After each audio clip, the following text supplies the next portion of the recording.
নমস্কার, চলে এলাম আজকে একটা নতুন ভিডিও নিয়ে। বাজেট 2025 আজকে মোটামুটি একটা বাজেট নিয়ে একটা ভিডিও অবশ্যই করা উচিত, সেজন্য আমি চলে এলাম। আর আশা করি আপনারা ইতিমধ্যে সবাই বাজেট জেনে গেছেন, কারণ গতকাল বাজেটটা বেরিয়েছিল।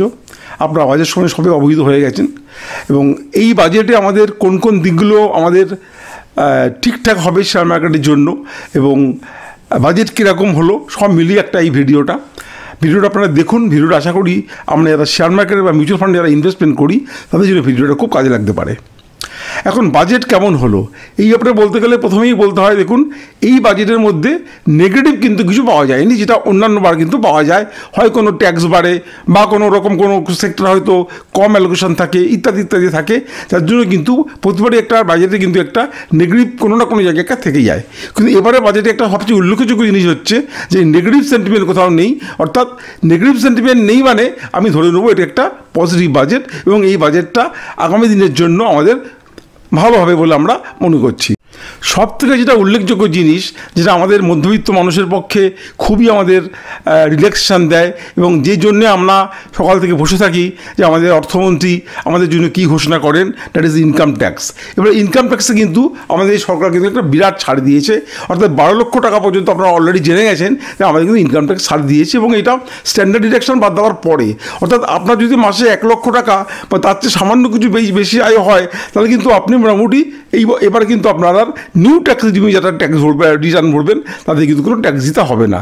এটা কিন্তু আমাদের পক্ষে খুব সুরাহা হয়েছে। আর এই যে আমাদের ট্যাক্সের ছাড় দিয়েছে এর জন্য আমাদের কী কী সুবিধা হতে পারে। প্রথম সুবিধা হবে, দেখুন এই যে আমাদের ট্যাক্সের ছাড় দিয়েছে মানে আমাদের ট্যাক্সটা বেঁচে গেল, অর্থাৎ আমাদের হাতে কিছু এক্সট্রা টাকা আসবে। তাহলে এই টাকাগুলো কী হবে, হয় মার্কেটে ইনভেস্টমেন্ট হবে অথবা আমাদের কনজামশন হবে। তাহলে মার্কেটের পক্ষে এরকম সুখদায়ক হবে যে মার্কেটে ইনভেস্টমেন্টটা বাড়বে আর আমাদের কনজামশনটা বাড়বে। এবার কনজামশনটা বাড়লে আমাদের কোন কোন সেক্টর বা কোন কোন সেক্টরের স্টক কীভাবে আমাদের বাড়বে, আসুন আমরা সেটা নিয়ে একটু আলোচনা করি। এবার কনজামশন বাড়লেই আমাদের কি হয় না, আমরা কোন দিকে কনজামশনটা হবে, অর্থাৎ আমাদের কী হবে, আমাদের এফএমসিজি সেক্টর, রিয়েলটি সেক্টর এবং অটো সেক্টর। দেখুন আজকে খুব উল্লেখযোগ্যভাবে আজকে কিন্তু ম্যাক্সিমাম সেক্টর কিন্তু রেডি ছিল, যখন মার্কেট ক্লোজ হয় ম্যাক্সিমাম সেক্টর কিন্তু রেডি ছিল এবং আপনারা দেখবেন যে এই তিনটে সেক্টর কিন্তু প্রায় 2 থেকে 3% কিন্তু আমাদের আজকে র্যালি দিয়েছে, অর্থাৎ এফএমসিজি, অটো এবং রিয়েলটি সেক্টর। এই সেক্টর তিনটেতে কিন্তু আমাদের আজকের কী হবে না, কনজামশনটা বাড়বে। কারণ আমরা দেখেছি যে এই তিনটে সেক্টরে কিন্তু বেশ কিছুদিন ধরে একটা ভালো মতো একটা মানে শেয়ারের দাম পড়ে গেছে এবং একটা ভালো মতো একটা কারেকশন হয়েছে। তার মূল কারণ হচ্ছে যে এই তিনটে সেক্টরে কিন্তু কনজামশনটা কিন্তু এতদিন বাড়তে পারেনি আমাদের বিভিন্ন রকমের আর্থিক কারণে বা বিভিন্ন রকমের অর্থনৈতিকগত কারণে। এবার আমরা যদি একটু ডেটাতে চলে আসি, তখন আমাদের যে অটো সেক্টর ছিল, অটো সেক্টরে পি বর্তমানে কিন্তু আমরা আছে 22.16% মতো আছে, 22.16, এবং এটা কিন্তু আমাদের ওপরে ছিল প্রায় 27, অর্থাৎ 27 থেকে 22.16 কিন্তু এটা কারেকশন হয়েছে। তারপর আছে আমাদের রিয়েলটি সেক্টর আমাদের চলে গেছিলো প্রায় 71 পি চলে গেছিলো, সেখান থেকে আজকে এসছে 46.2। যদি এটা খুব একটা ভালো পি আমি বলবো না, কিন্তু যেহেতু এটা কারেকশনটা খুব বেশি হয়েছে 71 থেকে 71 ছিল আর 46.2। তারপরে এসছে কোনটা, আমাদের এফএমসিজি সেক্টরে কিন্তু খুব একটা হয়নি, 52 ছিল, সেখান থেকে এসছে 47। অর্থাৎ এফএমসিজি সেক্টরে কিন্তু যে স্টকগুলো কিন্তু আগামী দিনে র্যালি দেবে এবং বেশ কিছু র্যালি দেওয়ার পরে আমাদের কাজ হবে কিন্তু এখান থেকে কিছুটা প্রফিট বুক করা। তাহলে আমার যেটা মনে হয়, আমার যেটা ব্যক্তিগত ধারণা, যে আগামী বেশ কয়েক মাসের জন্য এই তিনটে সেক্টর কিন্তু খুব ভালো রান করবে এবং এই তিনটে সেক্টর কিন্তু আমরা আস্তে আস্তে আমরা স্টক স্পেসিফিক আমরা ইনভেস্ট করতে পারি। তখন এই নয় যে আমাদের কালকে গিয়ে ইনভেস্ট করতে হবে, আমাদের কিন্তু এর মধ্যে থেকে স্টক চুজ করতে হবে। এফএমসিজি বা রিয়েলটি বা অটো সব স্টক নয়, আমাদের স্টক স্পেসিফিক হতে হবে এবং কিছু কিছু স্টকে আমাদের ইনভেস্ট করতে হয় যে স্টকগুলোকে আগামী দিনে কিন্তু আমাদের একটা ভালো র্যালি দেওয়ার সম্ভাবনা আছে বলে আমার মনে হয়। এবার আসুন আমরা আলোচনা করি যে আমাদের নেক্সট আমাদের আর কোন কোন সেক্টর বা কোন কোন সেক্টরগুলো আমাদের আগামী দিনে চলতে পারে। তার আগে বলে রাখি, আমার এই ভিডিওটা দেখে যদি আপনাদের ভালো লাগে তাহলে আমার চ্যানেলটাকে প্লিজ সাবস্ক্রাইব করবেন। আপনারা অনেকে দেখছেন কিন্তু সাবস্ক্রাইব করছেন না, আর একটা লাইক অবশ্যই দেবেন। সাবস্ক্রাইব বা লাইক করতে গেলে কোনো পয়সা খরচা হয় না, কিন্তু আমার চ্যানেলের পক্ষে খুব ভালো হয়।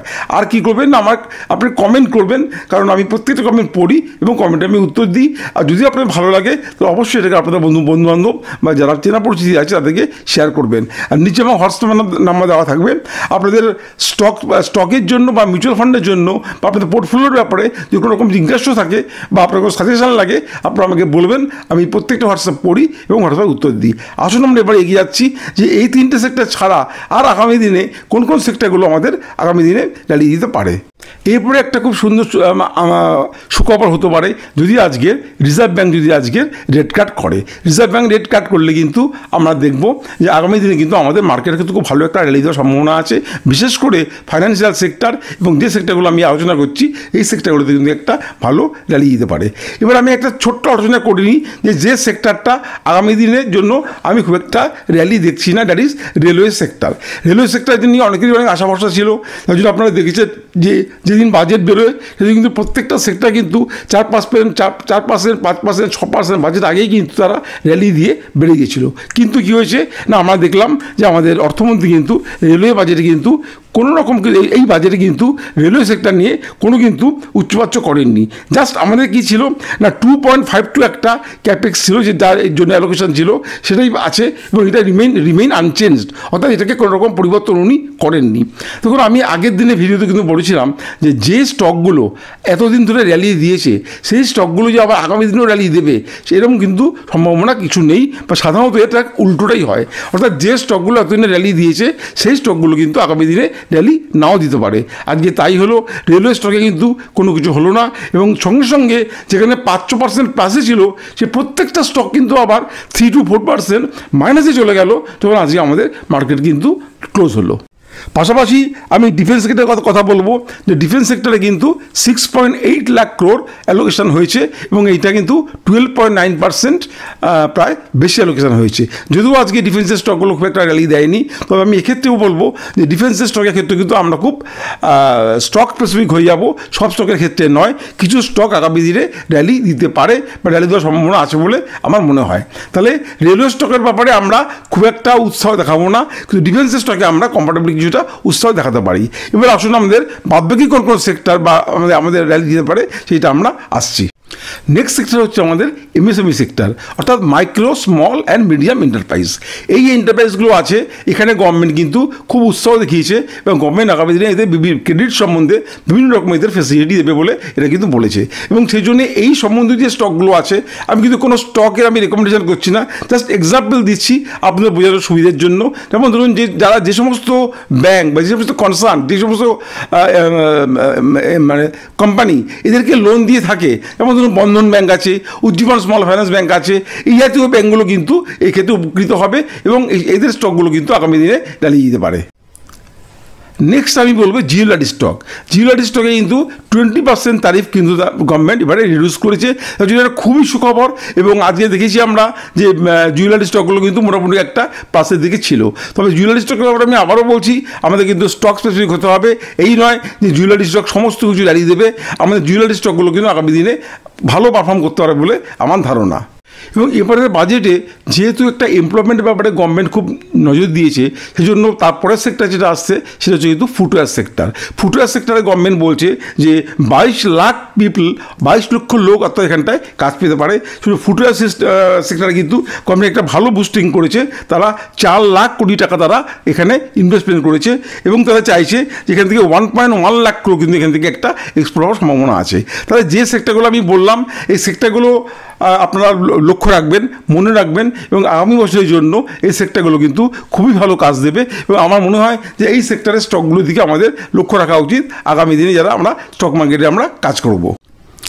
তাহলে আজকে আমি আর কোনো স্টক নিয়ে আলোচনা করব না, আজ আমি সেক্টর নিয়ে বললাম এবং এই সেক্টরের স্টকগুলো আগামী দিনে র্যালি দেবে। আমি আগামী যে ভিডিওগুলো করব আমি সেখানটা কিন্তু আমি এই প্রত্যেকটা সেক্টরের স্টক নিয়ে আমি ধরে আলোচনা করব। আপনারা আমার এই চ্যানেলের দিকে লক্ষ্য রাখুন এবং আগামী দিনে আমার চ্যানেলটা আপনারা ফলো করুন, তাতে করে আমার মনে হয় আপনাদের বেশ কিছু স্টক সম্বন্ধে আপনাদের আইডিয়া হবে। আজকে বিশেষ ভিডিও বাড়াবো না, আজ এখানে শেষ করব। আবার বলে রাখি আমার চ্যানেলটাকে প্রায় সাবস্ক্রাইব করবেন আর একটা লাইক অবশ্যই দেবেন। তাহলে আজকে আমরা এখানেই শেষ করছি। আপনারা সবাই সুস্থ থাকবেন, ভালো থাকবেন। নমস্কার, জয় হিন্দ, জয় ভারত।